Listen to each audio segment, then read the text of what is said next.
And the CDC getting ready to issue an alert to parents, saying a dangerous inflammatory syndrome in children might be linked to coronavirus. It is similar to the Kawasaki disease that's suddenly popping up in children across the country, and it may now be here in Mecklenburg County. Reporter Aaron Edwards is joining us now live. And Aaron, all of this started to come out just a few hours ago. Erica, Atrium Health says 80 children have tested positive for the coronavirus in Mecklenburg County, and they're now looking at one possible case that's similar to Kawasaki disease. The hospital says they're monitoring that child who shows a number of symptoms that fit that disease. We have had a case in Mecklenburg County that fits some of the criteria. A disease linked to COVID-19 is targeting children, and Mecklenburg County may have a case.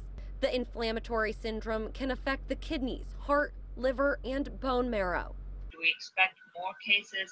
We're always being vigilant for more cases. We have, on multiple discussions with primary care providers, discussed looking for these signs that would indicate atypical or incomplete Kawasaki disease. Dr. Amina Ahmed and several other doctors spoke out today about the impact of COVID-19 on children and how Atrium Health and Levine Children's Hospital have responded.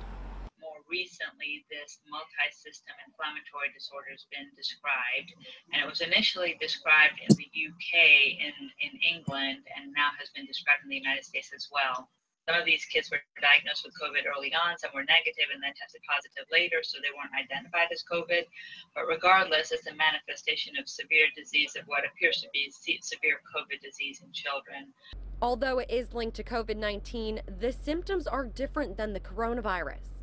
These kids will have fever for 5 days, and then they will have either red eyes or swollen hands that are red, or lips that are affected, that are cracked and peeling, or a rash. Atrium is monitoring one child with those symptoms, and so far has tested nearly 2,000 children for the coronavirus. About 80 were positive, and 29 are being treated from home. Not even a handful of kids requiring admission to the hospital. So we've been really lucky. Still, at this point, we're seeing that children are not affected the way that adults have been affected. That although we're seeing severe disease and fatalities in adults, we're not seeing that in children. We're seeing a much milder illness overall in children. And Aaron, a lot of information, but I know people will want to know more about this possible case of this inflammatory syndrome here in Mecklenburg County. So how much more do we know about that? We don't know a lot right now. We don't know the age or gender or how severe this case is. Atrium isn't releasing that information right now, but we'll of course continue to stay on top of it. Aaron, thank you. Well, North Carolina joins 15 other states and Washington, D.C., where doctors are investigating possible cases of this inflammatory syndrome in young people. At least 3 children have died. Now, the majority of the reported cases so far are in New York City. So parents, one more look at what you need to watch out for.